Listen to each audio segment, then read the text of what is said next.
Бля, буду в столб. Но ясен хуй. Бах.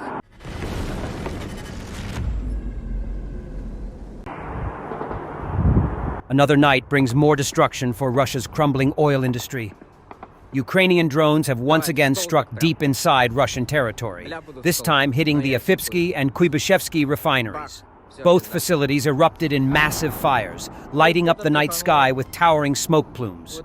These are not isolated incidents, but part of a relentless campaign that has already crippled Russia's refining capacity, cutting into fuel supplies for both civilians and the military. Moscow's oil empire is burning, and Ukraine shows no sign of letting up. Ukrainian drones struck the Kuybyshevskiy oil refinery in Russia's Samara early in the morning. Monitoring Telegram channels, including Supernova Plus, published eyewitness videos from local residents. After 3:00 a.m., city residents started reporting in public forums about drones flying over their homes and subsequent explosions in the refinery area. Numerous videos soon surfaced online, showing a massive fire and thick smoke at the facility. The governor of the Samara region has confirmed that the area was targeted in a drone attack, according to reports from Astra. Ukrainian drones struck the Kuybyshevskiy oil refinery in Russia's Samara early in the morning on Thursday, August 28th. Monitoring Telegram channels, including Supernova Plus, published eyewitness videos from local residents. After 3:00 a.m., city residents started reporting in public forums about drones flying over their homes and subsequent explosions in the refinery area. Numerous videos soon surfaced online, showing a massive fire and thick smoke at the facility. The governor of the Samara region has confirmed that the area was targeted in a drone attack, according to reports from Astra. OJSC Kuybyshevskiy Oil Refinery is a Russian oil refinery located in the Kuybyshevskiy district of the city of Samara. Its main activity is oil processing. It is part of the PJSC Rosneft Oil Company Group. Ukraine's general staff confirms strikes on key Russian targets overnight. The Afipsky refinery in Krasnodar and the Kuybyshevskiy refinery in Samara were both hit by UAV and special operations units, causing large fires and explosions. These facilities are crucial fuel suppliers for the Russian military. Additional strikes hit ammo depots and logistics sites, both in Russia and occupied Ukraine. Internet shutdowns and blocks on Telegram continue to cripple the coordination of Russia's air defenses. Mobile fire teams are reported to be secretly using insecure Chinese radios instead, and despite the name, aren't allowed to be mobile. As previously reported, local officials frequently shut down mobile internet access during drone raids to prevent Ukrainian drones using them for navigation. The Russian government has also recently blocked calls on Telegram and WhatsApp. The Nerebar Telegram channel complains, "Any initiative can be ruined by a thoughtless approach to its implementation. I remember when the UAV raids began, a multitude of warning methods proliferated, including even special applications. Now, someone's bright mind has decided to cut off communications in the event of a drone raid. But how are we supposed to alert and warn people? Apps and Telegram, God forgive me, work via mobile internet. By the way, communication between fire teams also breaks down, because our communications are, shall we say, a bit weak, with unpatched Baofeng radios in sealed safes so that we don't have to report them if they are lost. The story with mobile fire teams is even more amusing. Mobile fire teams are often restricted to moving within the territory of the protected object. In theory, this may be convenient for reporting purposes, and it is easier to collect the casings for it, and no one scares civilians. But even the clumsiest retard has the ability to cause damage even when it is debris. When a UAV falls in one piece, formally shot down on the target object.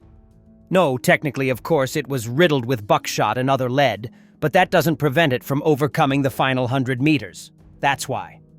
The widely read Rybar channel concurs and correctly locates the source of the problem in the Russian Ministry of Defense's long-running failure to provide and secure official alternative to Baofengs and Telegram.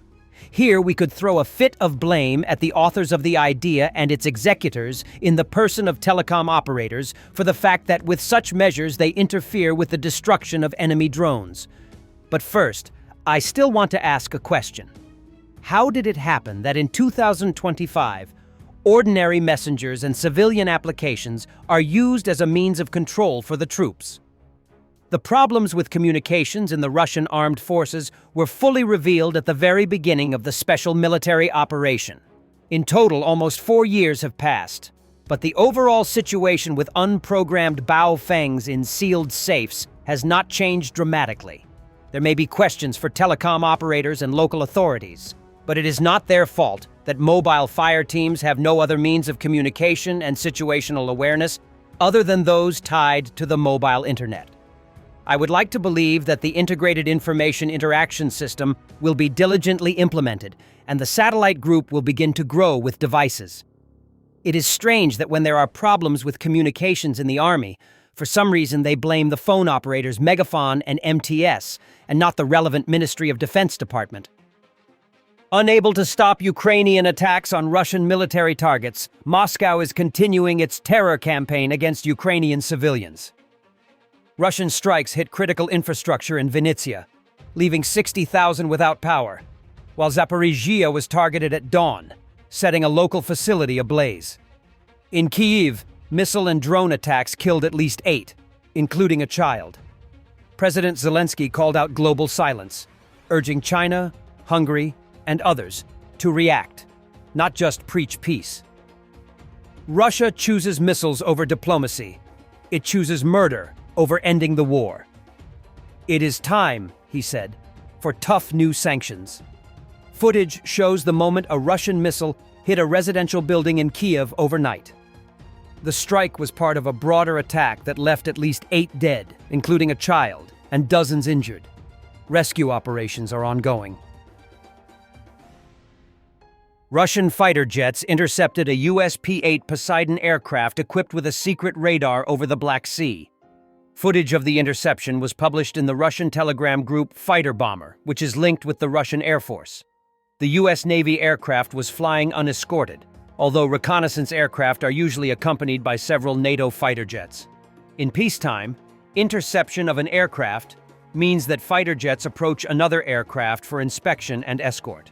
Fighter Bomber has noted that though US aircraft conduct reconnaissance over the Black Sea almost daily, they are not always intercepted by Russian fighter jets. This time, the P-8 Poseidon flew with an AN/APS-149 littoral surveillance radar system side-looking radar station suspended beneath it. Developed by Raytheon, the system is designed for long-range detection of surface and land targets in coastal areas, as well as for monitoring sea and land routes. This station is included in the Pentagon's list of top-secret programs. Its range is officially classified, but is estimated to be hundreds of kilometers for both maritime and land targets. Initially, this radar was installed on modified P-3C aircraft, and later it was integrated into the Boeing P-8A Poseidon under the name AN/APS-154. When the U.S. sends such aircraft to the Black Sea, it pursues several goals at once: monitoring the Russian fleet, controlling the Russian Federation's missile activity, providing Ukraine with intelligence data, demonstrating NATO's presence. In addition, reconnaissance flights over the Black Sea are periodically carried out by the French Air and Space Force. Thanks for watching, and don't forget to subscribe. Also, if you want to support Warthog Defense, please become our member and get early access to new videos, exclusive members-only videos, and become administrator in comment section. The membership link is in the description. Rescues every day. We had a guy last week at 6 rescues in 6 days. You know, he's doing the job every day.